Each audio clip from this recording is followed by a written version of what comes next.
Today's topic is on manometer. So what is manometer? Manometer is a device to calculate the pressure of an unknown fluid. So in this manometer I will explain about U-tube manometer and differential manometer. Today's class I will explain only about U-tube manometer. So U-tube manometer is nothing but the tube is in U shape. You can see the tube here also it is a U. This is also U-tube manometer. This are also U-tube manometer. The U-tube manometer is in U shape. Okay. In this, so first I'll explain the basic principle of a U-tube manometer. A U-tube manometer, inside a U-tube manometer you are filling with mercury. So this liquid, you can see this is filled with mercury. In this U-tube manometer you can see there are two open ends. Well, in this case, this I have denoted by letter L as left limb. This is denoted by letter R as right limb. Here also you can see LR. Here also you can see LR.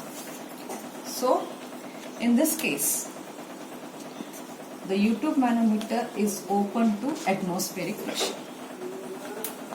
Both the ends of this U-tube manometer is subject or is open to atmospheric pressure. So, the pressure exerted among both the limbs will be almost same. Since the pressure exerted among both the limbs is same, you can see the level of the mercury in both the limbs is also same. So, this indicates that when both the limbs are subjected to atmospheric pressure, the level of the liquid inside the U-tube is to be in the same height. When the pressure P1 is pressure at P1 is equal to pressure at 2. Now second case. In second case here you can see both I have shown you as it's open to the atmosphere. While in this case one end is connected to a pipe or a vessel whose fluid pressure we need to calculate, and the other end R. So here also I have noted R, L and R. L is the left limb, R is the right limb. You can see right limb is open to the atmosphere and left limb is connected to an open vessel. Like this it is connected to a vessel or a pipe carrying fluid and whose pressure we need to determine. In this case what happens? You can see here I have written P1 is greater than P2. So if the pressure of the fluid whose pressure is more than that of the atmospheric pressure P2, what happens? The level of this, the pressure of this fluid will push the mercury level from the left limb and move towards the right limb. So you can see there is a decrease in the length of the mercury from its original length from the left limb, and it has increased towards the right limb. Now in third case you can see same thing, the left limb is connected to a vessel or a pipe carrying fluid whose pressure we need to determine, and this end is right limb is open. Here you also can see the right limb is open. Here also you can see the right limb is open. So here the right limb, in this case, if the atmospheric pressure P2 is greater than the pressure of the fluid, what happens? This atmospheric pressure will push the mercury level from the right limb and hence the mercury level will move more in the left limb. So these are the basic manometer principle through which works, and you can see you can find out the rise and lowering of the height of the level of the fluid. Now this manometer is used for measuring the pressure of a fluid. Measuring the pressure of a fluid means it could be liquid or a gas. So it is not, whereas when you last class when I talking about piezometer, you cannot measure gas pressure. You can only measure liquid, but here this is a fluid pressure measurement. Fluid pressure means it could be liquid, gas, etc. Whereas with this manometer there is no limitation. You can measure for positive and negative pressure.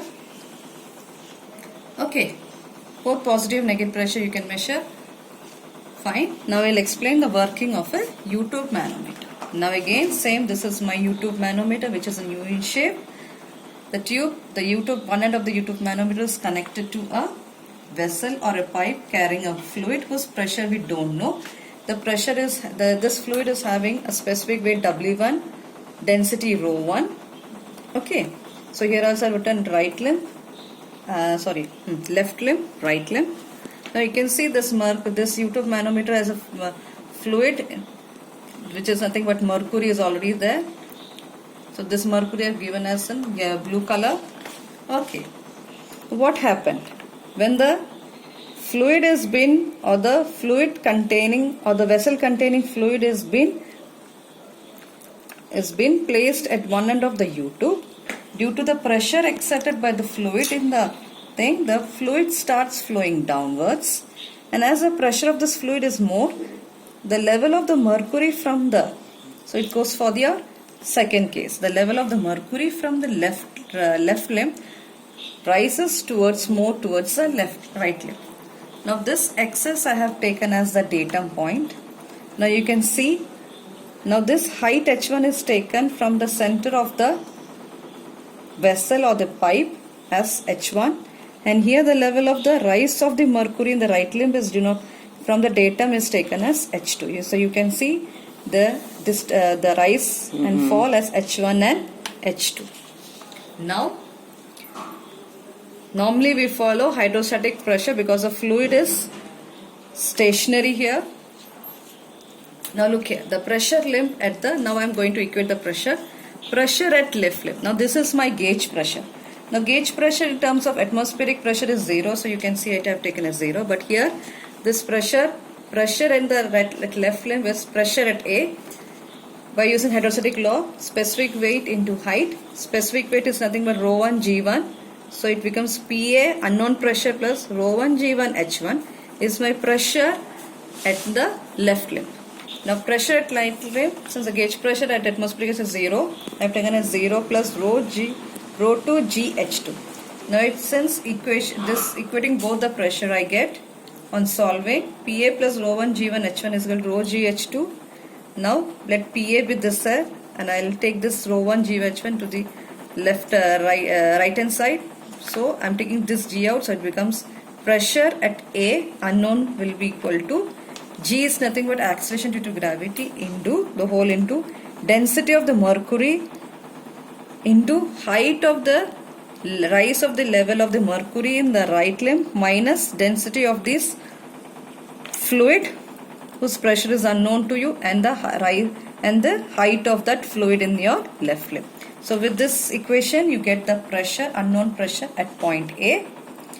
Hope you understood this video. Hope you understood the concept of manometer. In next video I'll come up with the problems based on the manometer. Please do like, share and subscribe my channel. Thank you.